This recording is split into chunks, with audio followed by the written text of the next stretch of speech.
आखिर Snape Harry से इतनी नफरत क्यों करता था? हैरी पॉटर की हर मूवी में हमें यही लगता रहा कि स्नेप कहीं ना कहीं वोल्डेमॉर्ट से मिला हुआ है, क्योंकि हैरी के लिए उसकी नफरत ये प्रूव करती थी। पर एंड में हमें ये पता चला कि इतने सालों तक उसने हैरी की रक्षा की। पर अगर वो हैरी को प्रोटेक्ट करना चाहता था तो उसने हैरी के साथ इतना बुरा बर्ताव क्यों किया? मूवी में तो फिर भी स्नेप का बर्ताव हैरी की तरफ इतना ज्यादा क्रूअल नहीं है, पर अगर आप बुक्स रीड करोगे तब आपको पता चलेगा कि स्नेप एक्चुअल में हैरी से कितनी नफरत करता था और वो उसे कितनी बुरी तरीके से ट्रीट करता था। पर आखिर वो हैरी से इतनी नफरत क्यों करता था और इतनी नफरत के बावजूद हर बार उसने हैरी की जान क्यों बचाई? आज हम इन सारे सवालों के जवाब डिटेल में जानेंगे, इसलिए वीडियो को एंड तक जरूर देखना।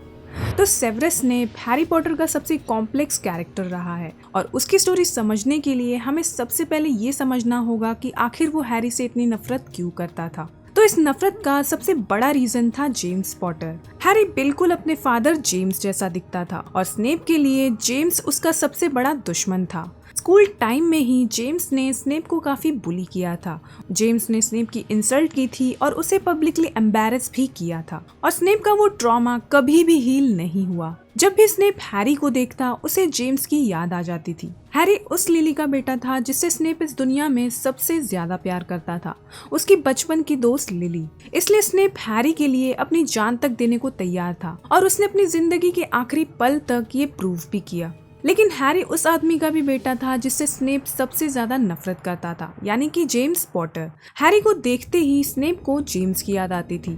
हैरी की पॉपुलैरिटी भी उसे जेम्स की पॉपुलैरिटी याद दिलाती थी। कैसे जेम्स ने स्कूल में सबके सामने उसे बुली किया था और सिर्फ इतना ही नहीं, स्नेप को ये भी याद आता था कि वो जेम्स से कितना जेलस था। जेम्स एक अमीर फैमिली का एक पैम्पर्ड बेटा था। उसके पास लॉयल फ्रेंड्स थे जो हमेशा उसके साथ खड़े रहते थे। इसलिए जब भी वो हैरी को देखता उसे जेम्स की याद आती थी। उसे लगता था कि हैरी भी आलसी और घमंडी होगा, बिल्कुल अपने पिता जेम्स की तरह।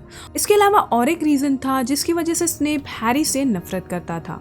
स्नेप को ये लगता था कि हैरी की वजह से ही लिली की जान गई, क्योंकि वोल्डेमॉर्ट ने हैरी की वजह से ही लिली की जान ली थी, या फिर यूं कहो हैरी की जान बचाने के लिए लिली ने अपनी जान दी थी। अब आते हैं सबसे इम्पोर्टेंट पार्ट पर कि अगर स्नेप हैरी से इतनी नफरत करता था तो वो हर बार हैरी को क्यों बचाता था? तो इसके पीछे कई रीजंस थे। पहला रीजन तो ये था कि स्नेप लिली से बहुत प्यार करता था। लिली की मौत के बाद हैरी ही उसका लास्ट कनेक्शन था लिली से। दूसरा रीजन था गिल्ट, और ये बहुत ही इम्पोर्टेंट रीजन है। एक्चुअली स्नेप ही वो इंसान था जिसने वोल्डेमॉर्ट को उस प्रोफेसी के बारे में बताया था जिसकी वजह से लिली और जेम्स की जान गई। मतलब इनडायरेक्टली स्नेप खुद रिस्पॉन्सिबल था। अगर स्नेप वोल्डेमॉर्ट को उस प्रोफेसी के बारे में नहीं बताता तो ना ही वोल्डेमॉर्ट को उस प्रोफेसी के बारे में पता चलता और ना ही वो हैरी को मारने की कोशिश करता और ना ही लिली मारी जाती। यही गिल्ट स्नेप को जीने नहीं देता था, इसलिए हैरी को प्रोटेक्ट करना स्नेप के लिए रिडेम्पशन था। तीसरा रीजन था स्नेप का डम्बलडोर के लिए लॉयल्टी। स्नेप ने डम्बलडोर को प्रॉमिस किया था कि वो हैरी को हर हाल में प्रोटेक्ट करेगा। डम्बलडोर के कहने पर ही स्नेप डबल एजेंट बना और उसने अपनी जान खतरे में डाली। ये सब स्नेप ने अपनी मर्जी से किया ताकि वो हैरी को बचा सके। बाद में जब डम्बलडोर स्नेप को ये बताते हैं कि हैरी एक होक्रक्स है और वोल्डेमॉर्ट को मारने के लिए हैरी को मरना होगा, तब वो डम्बलडोर को क्वेश्चन करता है कि इतने सालों तक उन्होंने हैरी को इसलिए जिंदा रखा ताकि वो सही वक्त पर उसकी बलि दे सके, पर फिर भी वो अंत तक हैरी को प्रोटेक्ट करता है क्योंकि वो चाहता था कि हैरी तब तक जिंदा रहे जब तक वो रेडी ना हो जाए खुद को सैक्रिफाइस करने के लिए। यहाँ सबसे इंटरेस्टिंग चीज ये है कि स्नेप ने हमेशा हैरी को प्रोटेक्ट भी किया और उसे हर्ट भी करता रहा।